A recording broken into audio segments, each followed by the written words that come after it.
Today we discuss about Harrod-Dormer growth model. Harrod-Dormer model of economic growth are based on the experience of advanced capitalist economies to analyze the requirements of steady growth in such economy. It is based on the experience of advanced capitalist economy. It helped to analyze this model is used to analyze the requirements of steady growth in an advanced economy. The Harrod-Dormer economic growth model stresses the importance of savings and investment as the key determinant of growth. The model stresses the importance of two components, savings and investment, in the determination of economic growth. The model emphasizes on the dual character of investment. What are the dual character of investment in this model? Investment creates income, which is regarded as the demand effect. Investment augments the productive capacity of the economy by increasing its capital stock, which is regarded as the supply effect of investment. Investment creates both demand and supply effect. The main assumptions of the Harrod-Dormer model are as follows. There are 8 assumptions. First assumption, a full employment level of income already exists.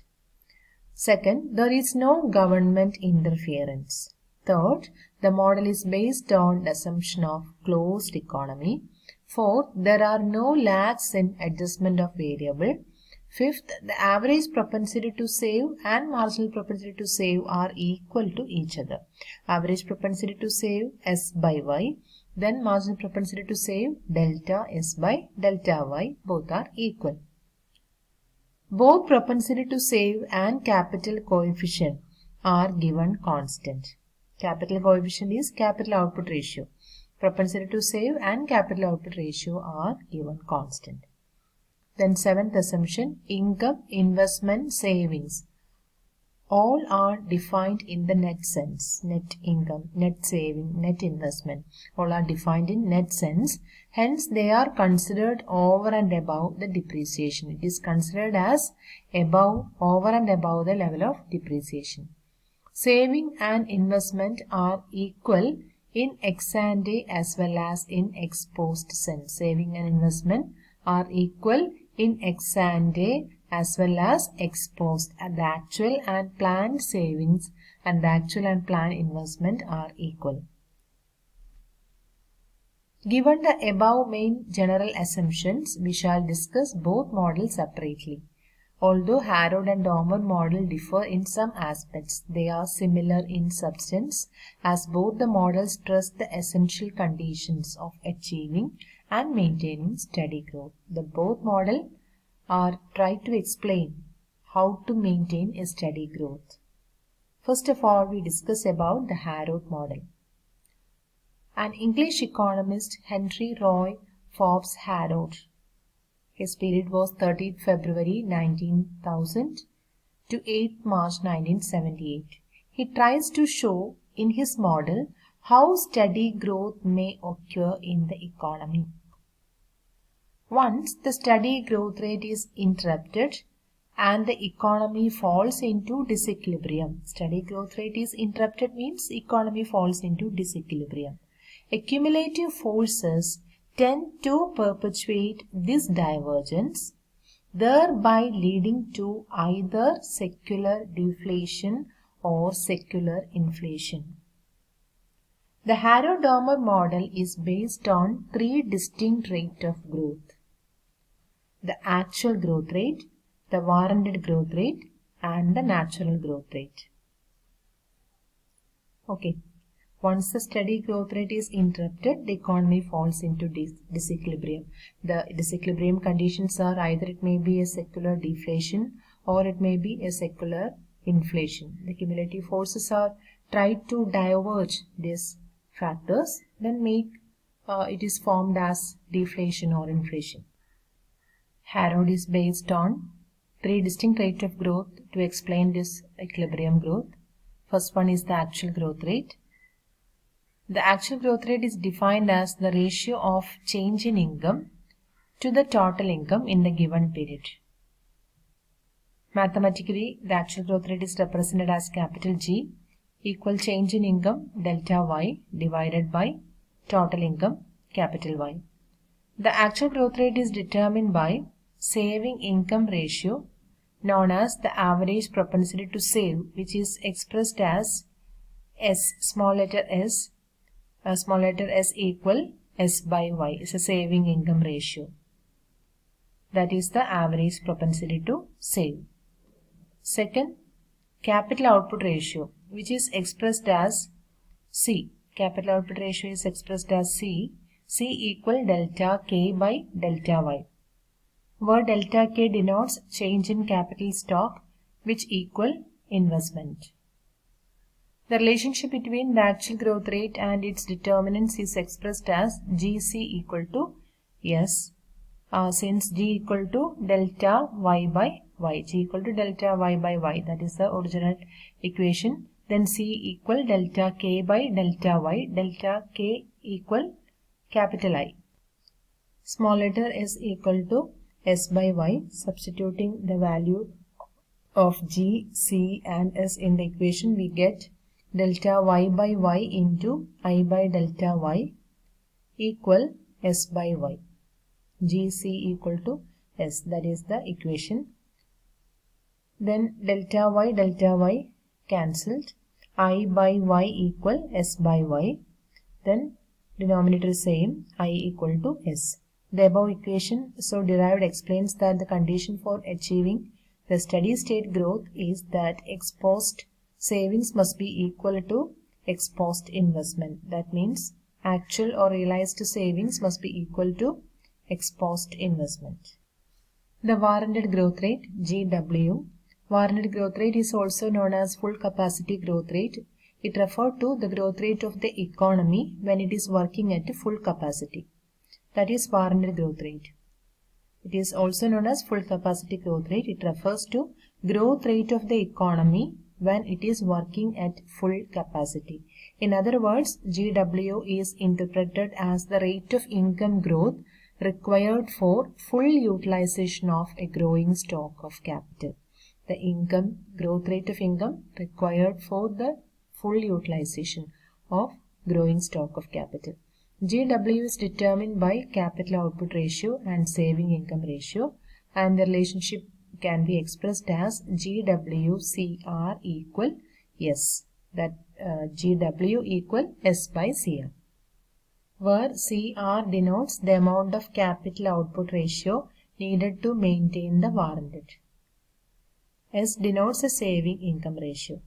The above equation reflects that if the economy is to advance at the steady rate of GW at its full capacity, income must grow at the rate of S by CR per year. That means the equation reflects if the economy is to advance at the steady rate of GW at its full capacity, the warranted rate of growth. To attain the warranted rate of growth at full capacity, income must grow at the rate of S by CR. S is the saving income ratio, then CR is the amount of capital output ratio. S by CR per year. Next one, the natural growth rate. It represented as GN. N is the natural growth rate. It is also known as the potential or full employment rate of growth. Is the rate of economic growth required to maintain full employment. It is also known as the potential or full employment rate of growth. The warranted growth rate is known as full capacity growth rate. Full capacity growth rate. This is full employment growth rate. Full employment rate of growth. The natural growth rate is regarded as the welfare optimum by Harrod is the maximum growth rate which an economy can achieve with its available natural resources. That is the optimum welfare. Okay, it can be achieved with its available natural resources. The natural growth rate is determined by natural conditions such as labor force, natural resources, capital equipment, technical knowledge, etc. Natural growth rate determined factors are labor force, natural resources, capital equipment, technical knowledge. The third fundamental relation in Harrod model showing the determinants of natural growth rate is expressed as GNCR equal or not equal to S. The condition for achieving the third fundamental equation of Harrod model is the natural growth rate equation is expressed as G and CR is equal or not equal to S. Then the condition for achievement of steady growth rate. According to Harrod, the economy can achieve steady growth when there is equality between G and GW at the same time between C and CR. The condition can be expressed as G equal to the actual growth rate is equal to the warranted growth rate, C equal to CR.